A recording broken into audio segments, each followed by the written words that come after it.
Hello, this is Lucretia with the Calm and Confident You podcast. Today I'm going to talk with you about stretching beyond your comfort zone. In the area of personal growth, one of the things encouraged is stretching beyond your comfort zone. This includes trusting yourself, believing you can do it, trying new things that you don't know how to do, going places you haven't been before, and taking some risks. But how do you know how much to stretch yourself? I grew up with a mom who tended to point out the danger in activities and who wanted me to stay safe. And I believed her, and I held back, and I stayed safe. But the world has a way of influencing you. Or rather, your teenage friends do. Really, anyone you are around tends to encourage you to stretch and do new things. At least the things that they want to do. I've been about personal growth really from the moment that I noticed my own insecurity, which held me back and kept me from experiences I wanted to have. I saw other people having fun, and I wanted that. I do have to give credit to the people in my life who had patience with me, as they exposed me to new things and taught me new abilities, while helping me feel safe and supported. But I also give credit to myself for wanting to learn and to grow. Somewhere along the way, I began seeking out new learning, the kind of learning beyond what you read in books. Well, this weekend I took myself to stay in a little town just 45 minutes from where I live. I had plans to play in the lake, just outside my hotel room slider. I planned it that way, and plans to go hiking. I am single, and I've started going places on my own, not waiting for or struggling to find someone to go with me. I kind of like my independence and my alone time, which allows me to experience things at my own pace. As I do these things, however, I still have my mother's cautionary voice in my head, which I do not automatically dismiss. She wasn't completely wrong about everything. And as a mental health counselor, I have to acknowledge that bad things do happen. So sometimes I find myself struggling with how to decide my next move. This past weekend, it was related to hiking alone. I had Googled the directions to several hiking spots around the town I was visiting. I had planned the first day to go to a very nearby place, and was thinking the next day after that I would go to one about an hour away. You might think the close-by hike was automatically the safest. However, during my Google search, I had pulled up photos which included one photo of a sign saying there was a mountain lion in the area. A mountain lion had been spotted there by hikers. My mother was saying, "Don't go." So I checked into my hotel, and the pool was just down the hall from my room.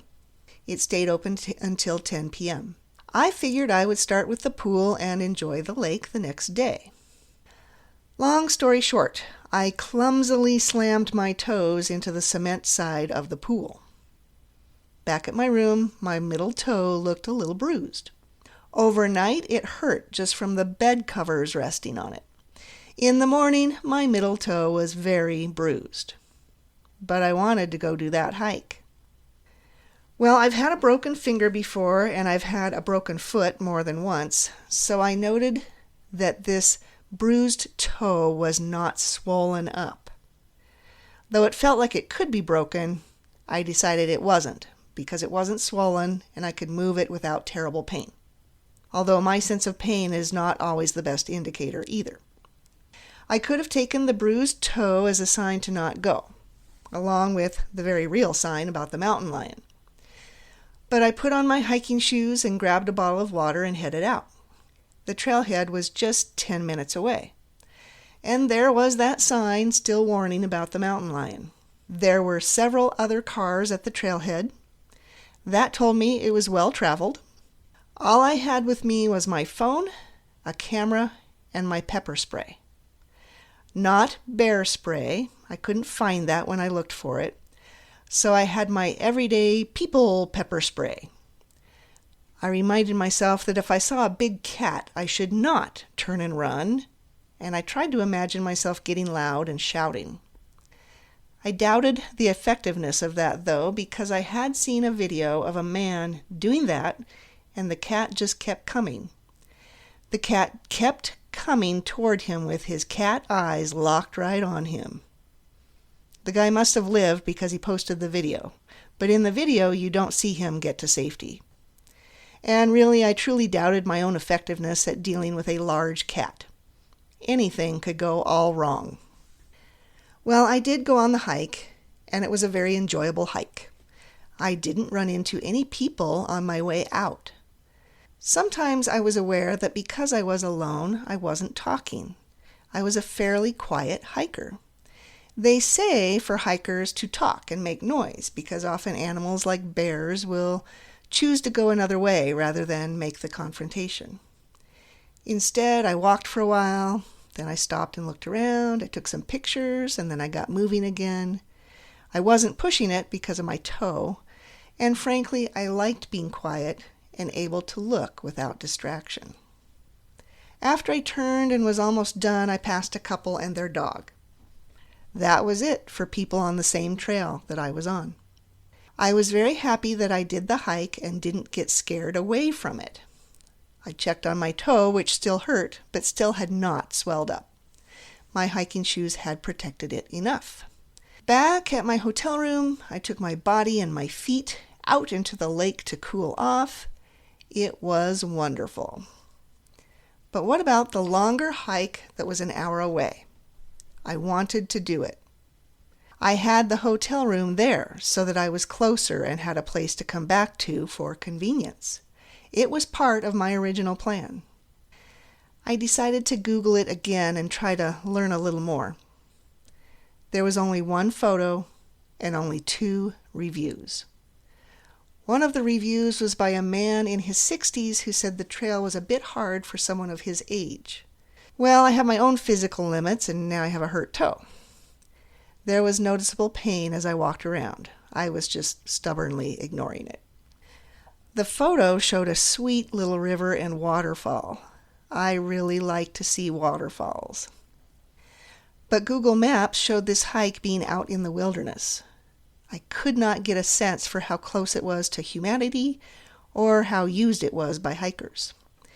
With only 2 reviews, I had to think it didn't get much traffic. I could be wrong. I had rummaged through my vehicle and found a new can of bear spray. I could consider that to be taking adequate precautions, like wearing a life vest when boating. I struggled with what to do. I didn't want to disappoint myself and regret it later if I backed out of it. I thought about walking into town for dinner, and my toe hurt. And that was it. I wasn't sure if I could handle walking around town. There was too much unknown about the hike, which was an hour away. I had no people to tell me about it. There was too much uncertainty, and the sign about the mountain lion reminded me that there really are large wild animals out there. It's no joke.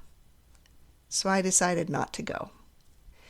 Instead, I spent the next day wandering the town and looking at the different shops. I then did another round of floating in the lake. Now there was a beer fest on the other end of the hotel out on the grounds, and a live band was playing. It wasn't too loud, it was just pleasantly in the background for me.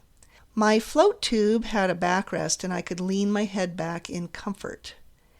I was completely relaxed. It was perfect. Now the weekend is over and I am not regretting my decision. You need to consider the realities of the risks and how to mitigate them. Sometimes the decision is to remain safe. I hopped onto Facebook and saw a thread with a few women talking about hiking alone. They all encouraged going for it. One noted that she wasn't sure about the risk of a wild animal encounter. I liked her comment. It is truly something to consider. Another time I might have gone for it if my toe wasn't nagging at me. If you are liking this podcast, please subscribe to it on your favorite streaming service and check out my website at ldonreed.com. I am all about encouraging people to work on their personal growth and mood management.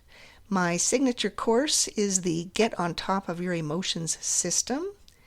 If you are interested in the course, send me a message with the contact form on my website. I would love to give you a call and talk about how we could work together. Until next time, be well.